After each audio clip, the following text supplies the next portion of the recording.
એક મિસાલ છે કે વિધવા બાઈ છે, કોઈ અપંગ છે, એને શું છે, હવે અપંગ છે એને એક મિસાલ ગોળીની જરૂરત છે, એ તો ઉઠી નહીં શકતો તો ભેંસને શું કરે, એને ગોળીની જ જરૂરત છે, એક મિસાલ છે. એને અમે પાણીનો બહુ કટાળો હતો.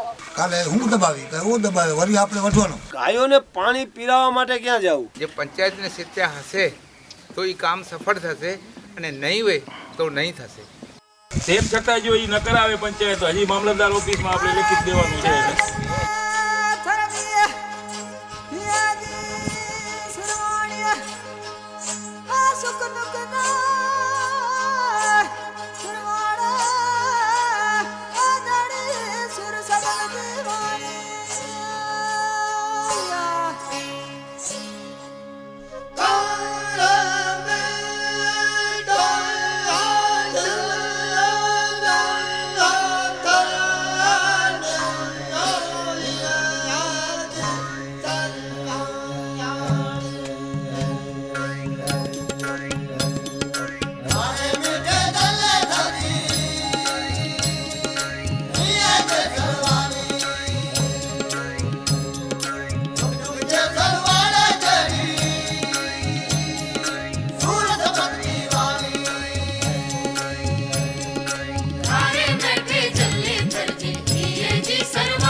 સેતુની કામગીરીની વાત કરીએ તો એ જે પણ અન્ય લોકો કરતાં જુદું એટલા માટે છે કે બીજા કોઈ પણ પ્રોજેક્ટ આવતા હોય તો એની અંદર ગામ લેવલની સમિતિઓ બની જાય અને કામ પૂર્ણ થઈ જાય.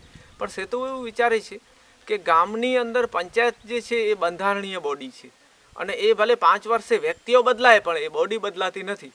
તો એ જ જવાબદારીમાં રહે અને એ ગ્રામ વિકાસના કાર્યને આગળ લઈ જાય તો ચોક્કસ એ લોકોની જે જરૂરિયાતો છે એનો પણ અવાજ આવશે અને એની જવાબદારીઓ પણ એ સ્વીકારશે અને એ ફરજો પણ અદા કરશે અને અધિકારો પણ મેળવી શકશે. એમને સરકાર તરફથી મળતી ગ્રાન્ટ્સ હોય છે એ ટાઈટ ગ્રાન્ટ્સ હોય છે, એના ઉપર નીતિ નિયમ હોય છે. એટલે એ સમયે એક વિચાર આવ્યો કે શું ગ્રામ પંચાયતો માટે એક વિલેજ ડેવલપમેન્ટ ફંડ, ગ્રામ વિકાસ ફંડ ભંડોળ એક તૈયાર કરી અને પંચાયતોને જો આપવામાં આવે તો એ જે સરકારમાંથી ન થઈ શકતા હોય એવા કામો, જે કામો બીજી સંસ્થાઓમાંથી ન થઈ શકતા એવા કામો એ ગ્રામ પંચાયત એ ફંડમાંથી કરી શકે. એના માટે એ લોકો હોલિસ્ટિક પ્લાન તૈયાર કરે અને પછી એ ગ્રાન્ટ્સ એમને અવેલેબલ કરવામાં આવે.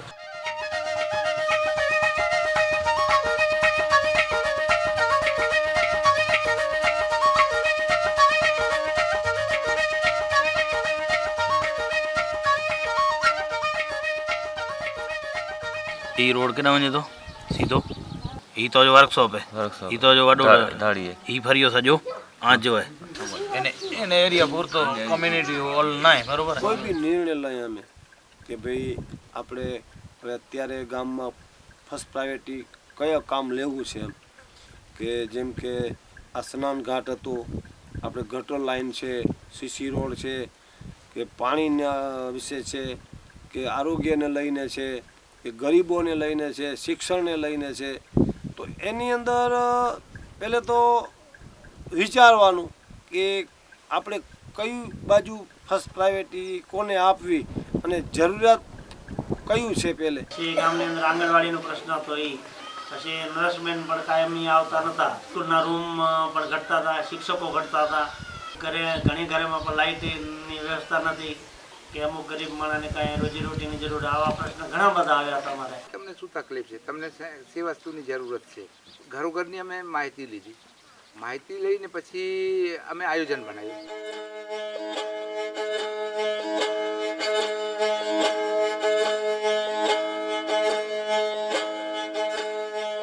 પછી ખેડૂતોની અલગ કરી, વ્યવસાય જૂથની અલગ કરી, દરેકના મિટિંગના પ્રશ્ન લેતા લેતા અમે ગ્રામસભામાં રજૂ કર્યા અને બહેનોની અલગ મિટિંગ રાખી હતી કે બહેનનું પણ પોતાના પ્રશ્ન રજૂ કરી શકે. આવી રીતે ગ્રામસભામાં લીધા.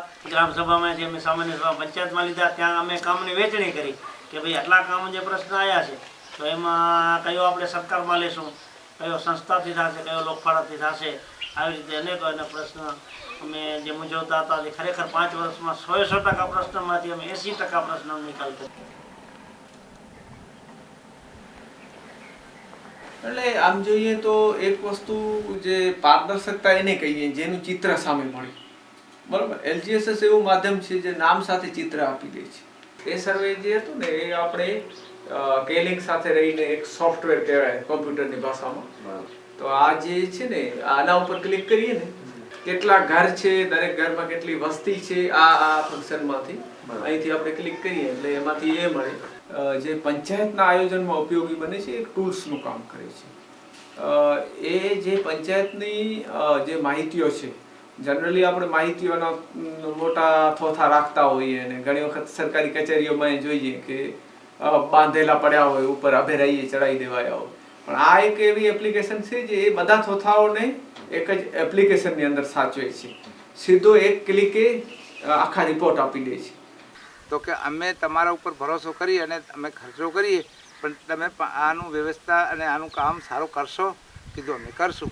તો પંચાયત ઉપર પૂરો ભરોસો રાખીને કર્યો ત્યારે આજે આ બન્યું છે ને. પંચાયત ઉપર ભરોસો ન કરી, અત્યારે તમે મારી ગાડીમાં ડ્રાઈવર છો, હું તમારા ઉપર ભરોસો ન કરું, તમે ગાડી નહીં ચલાવવાની. એટલે ભરોસા ઉપર જ ચાલે છે. એવું કહેવત છે કે ભરોસા ઉપર સમુદ્રમાં વહાણ ચાલે છે.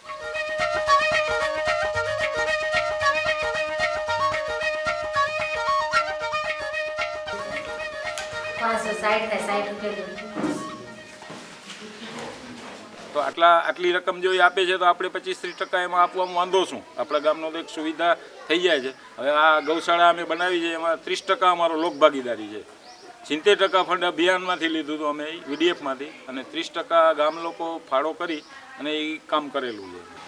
પંચાયતની જો મીટિંગ ભરીએ અમે સામાન્ય સભા બોલાવીએ પંચાયતની, તો એ વખત અમે પંચાયતના બોર્ડના સભ્યોમાં ચર્ચા કરવામાં આવે ભાઈ આ વેરા પંચાયતના વેરા બાકી છે તો ભરવાના છે. તો વોર્ડ વાઇઝ સભ્યને જાણકારી આપવામાં આવે. તો વોર્ડ વાઇઝ સભ્ય પોતપોતાના વોર્ડમાં જાણ કરી દે કે આ તારીખના બેન આવે છે તલાટી બેન, તમે વેરો ભરી જાય છે.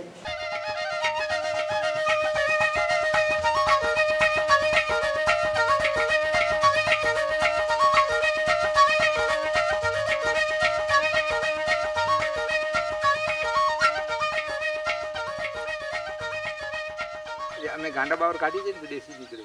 તો દેશી ગામ જો બાવર છે એ કોઈ કાપે ન. આનામાં એક દાંતણ પણ મતલબ કોઈ બિનજરૂરી ન કાપે. તો એના માટે અમે ગામના 2 માણસોને એમ ચોકિયાત તરીકે મૂકેલા છે કે એના ઉપર તપાસ કરવાની. કોઈ કાપતો તો નથી ને. આજે તમે જુઓ તો અમારા ગામમાં અહીંયા અમારી પંચાયતમાં 8 થી 10 હજાર દેશી વૃક્ષો મોટા થયા છે. બીજે ઠેકાણે નહીં મળશે. અમે બચાવ્યા છે. એ એક દેશી બાવરને એક માણસની સમાન અમે સમજીએ છીએ. કે 10% લોકભાગીદારી હોય તો પબ્લિકને એમ થાય કે આ કામમાં અમારો પણ હિસ્સો છે, એટલે થોડુંક તો એ ધ્યાન રાખે. અને બાકી તો પંચાયત જે આખી છે ને નાનકડું ગામ છે એટલે લગભગ બધાને ખબર જ હોય કે આ પંચાયતની મિલકત છે એ આપણી જ મિલકત છે. એવું સમજણે પણ આપી છે ઘણાને કે ભાઈ ન તોડવું જોઈએ, ન ખરાબ કરવું જોઈએ વસ્તુને. તો કે આપણા ગામની અંદર સારું થયું છે તો સારું રહેવા દઈએ. એટલે લગભગ બધી જે પબ્લિક ગામની હોય એ પણ ધ્યાન રાખતી હોય, અને પંચાયતના જે વોર્ડ વાઇઝના સભ્યો હોય એ થોડુંક ધ્યાન દે કે ભાઈ આ તોડફોડ ન કરવી, ખરાબ ન કરવું, કોઈ પણ વસ્તુ કામ કરેલું હોય એમ.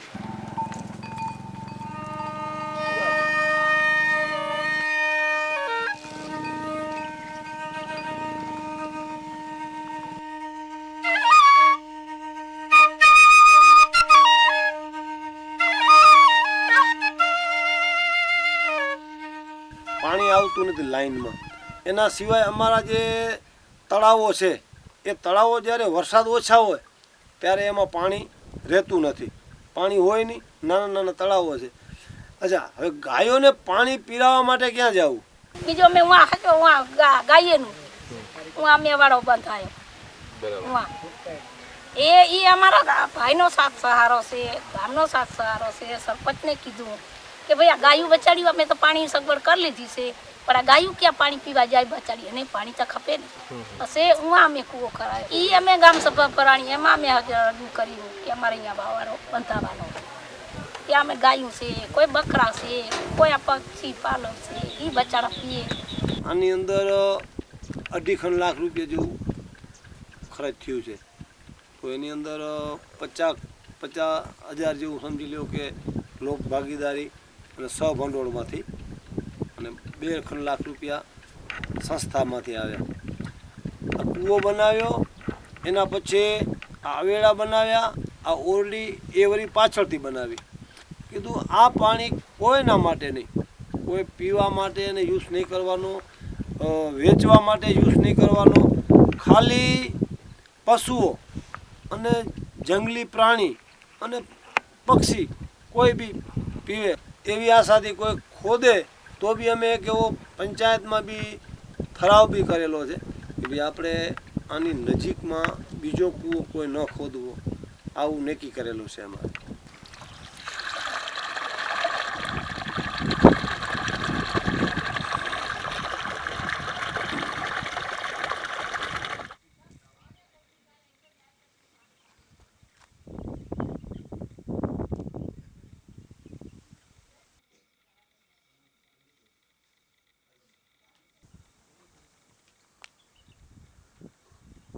बेचारा 60-70 खामजा थिया कोई 2 साल अपंग थी पे भंगा जी पिया कोई यो जाड़ा पैसा मळे ते हुंदा रात जो तकलीफ़ थी असां पोइ माण्हू मास खायो पोइ असांखे पण धंधे पाणी ते वॾा वॾा वेंदा रहूं त माई अंधी खे पण घणो तकलीफ़ થઈ ઓછી વેજે પોइ તે વાડે में पोइ થોડું ગેસ કયો દવા બાવા કરાઈ તા સામાજિક ન્યાય સમિતિને લઈ અને બધા લોકોને સમાન ન્યાય મળે એવી રીતે કોઈ પણ એક વ્યક્તિને ન્યાય નહીં પણ બધાને સમાન ન્યાય આ સામાજિક દ્રષ્ટિ જોવા જઈએ તો કારણ કે લોકો આજે સેવાનો ભાવ કોઈમાં એવો હશે કદાચ 100માંથી 1 પણ જેથી કરી આ વૃદ્ધો છે એમના કારણ કે પાછળ કોઈ વડીલોની અંદર સેવા કરવાવાળા હતા નહીં જેથી કરીને આ વ્યક્તિઓને આ ટોયલેટની તકલીફ પડતી હતી ઉઠવા બેસવામાં આવવા જવામાં જેથી કરીને એ નજર રાખી અને કે આ વ્યક્તિઓને કોઈ કરવા એના વડીલોની સેવા કરવાવાળું કોઈ છે નથી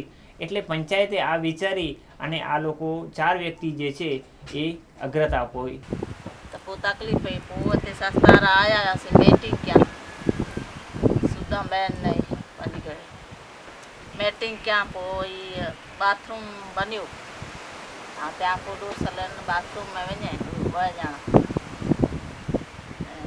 बराबरि थियो असां ॿियो न त ॿार बच्चो हिकु ॿई ॾोसी ॾारड़ी हिकु महिमान मई अची वञे त वीचारे खे तकलीफ़ हुई घणी हिन विषय से असांखे हीउ घणो लखनि जो फ़ाइदो थियो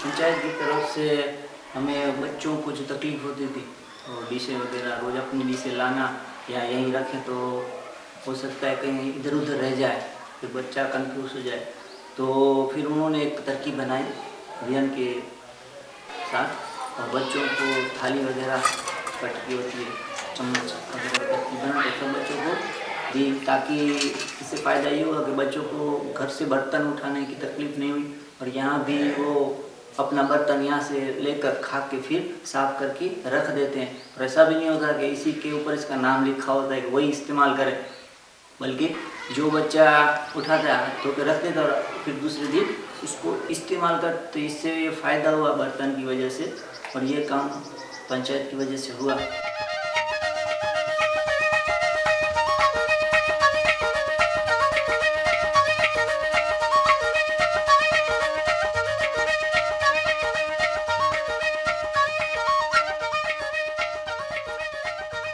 અને જે પંચાયતના બધા હિસાબો હોય કે એ ગામસભામાં જ્યારે ગામસભા ભરાય કે ભાઈ આ 5 લાખ રૂપિયા અહીંયાથી આવ્યા હતા સીસી રોડમાં વાપર્યા છે આ 2 લાખ રૂપિયા ગટરના આવ્યા હતા ફલાણા વાસની અંદરમાં વાપરેલા છે એ પણ હિસાબો જે હોય એ રેગ્યુલર બધા તલાટી હોય વાંચી અને ગામસભાની અંદરમાં સંભળાવી દે કે પબ્લિકને એમ ન થવું જોઈએ કે આ 2 લાખ રૂપિયા આવ્યા હતા એ ક્યાં ગયા એને ખબર હોવી જોઈએ કે આ ફલાણી જગ્યાએ આપણે આ કામ કર્યું છે એમાં આ પૈસા આટલા વપરાણા છે એમાં આવી રીતે અમે આવા કેલેન્ડર છપાયા કે આ કેલેન્ડર છપાવી અને આમાં અમે આવે બધા હિસાબ મૂક્યા એમ કે ભાઈ આ બસ સ્ટેશન બનાવ્યો કઈ યોજનાથી બનાવ્યો કેટલા ખર્ચનો આ ટાંકો બનાવ્યો કેટલા રૂપિયાનો બનાવ્યો પટાવાળાનો પગાર કેટલો દીધો બીજી ટોટલામાં બીજીએફના કેટલા શું એમાં અમે ટાંકામાં પણ ત્યાં એક આપણે આવશું ત્યાં બોર્ડ મારેલા છે ત્યાં પણ જાહેર કર્યા નોટિસ બોર્ડ ઉપર તો આવી રીતે આખો ખરેખર હિસાબ દઈ અને પંચાયતને ગામ લોકોને પંચાયત ઉપર વિશ્વાસ આવે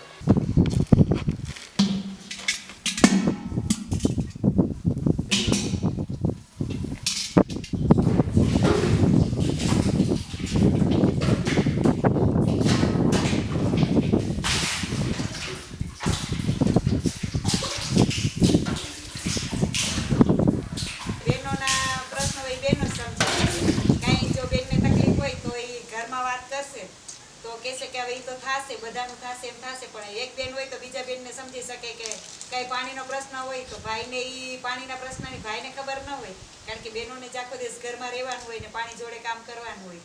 એટલે બેન ન હોય તો એક બીજી બેનને કહેશે કે ભાઈ આવી રીતે છે, તો એ પોતે સમજશે કે સાચી વાત છે, પાણી વિના કાંઈ જ નથી. અને ગ્રામ સભામાં બોડી સભામાં માણસો તો આવવા માંડ્યા, પણ બહેનો પણ ખરેખર આ એક વિજયના શાસનથી બહેનો પણ ગ્રામ સભામાં આવતી હતી. કોઈ બી સ્કૂલ શિક્ષણના બારામાં હોય, આરોગ્યમાં હોય, જ્યારે અમારે કોઈ બી મિટિંગ બોલાવીએ ત્યારે બધી બહેનો બી હોય છે અને ભાઈઓ બી હોય છે. ઘરે પણ કોઈ આવતું હોય તો આપણે એની જોડે વાત ન કરી શકતા, પણ એમ સરપંચ બન્યા પછી આખો દિવસ બધાની જોડે બેસવા ઉઠવાથી હવે કોઈ પણ આવે તો એની જોડે બોલવું હોય તો બોલી શકાય. હવે ક્યાંય તાલુકાની ઓફિસોમાં કે કોઈ જવું હોય તો આપણે જઈને આપણે પ્રશ્ન રજૂ કરી શકીએ, જિલ્લામાં જઈએ તો ત્યાં પણ આપણે કરી શકીએ. હા, એ મહત્વના એટલે છે કે એમાંથી કંઈક સારું એ લોકો કરે અને તેના દ્વારા શાસનની જે એક અમારા ગામને માટે કે અમારે કોઈ ગામમાં સફાઈ કરવી કાંઈ કરવું તો એવી રીતે અમને ગામમાં ભેગા મળીને ગામ સભામાં આવી તો ખબર પડે ને કેમ પડે એમ.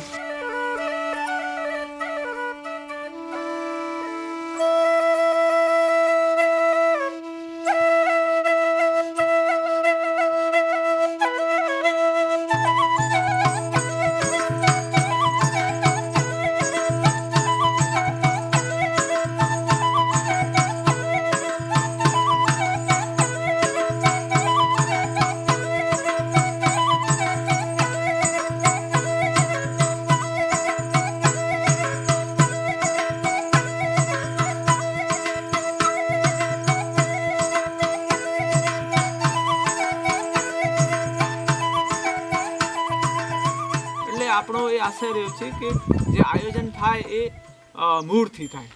ઉપરથી યોજનાઓ તો ઘણી આવે છે અને એના અમલ થાય છે ને એમાં ઘણી બધી નિષ્ફળતાઓ પણ મળે છે, પણ જ્યારે લોકોએ જાતે કંઈ નક્કી કર્યું હોય અને જાતે અમલ કર્યું હોય ત્યારે એ મુશ્કેલી નથી રહેતી, કારણ કે એમને એ પોતાપણું. તો અમે તો આટલામાં જ હતા. એ તો અમને આ વીજીએફ દ્વારા આ જો એનજીઓવાળા આવ્યા એના દ્વારા અમે બહાર નીકળ્યા અને બધી જાણવાનું અમને મળ્યો કે તમારું આ વસ્તુનું હક છે, તમે લઈ શકો છો, આવી રીતે તમને મળી શકશે. હું તો કહું છું કે બધા જ મહિલાઓને જાગૃત થવું જોઈએ અને ઘરની બહાર નીકળી અને બહારની દુનિયાને પણ જોવી જોઈએ અને પોતાના પગભર આપણે થઈએ ને આપણે બીજાને પણ પગભર કરવા જોઈએ કે ભાઈ આપણે એવું કંઈક કરીએ કે જેનાથી આજુબાજુવાળાઓને એમ લાગે કે ના આ લોકોએ કંઈક કર્યું છે.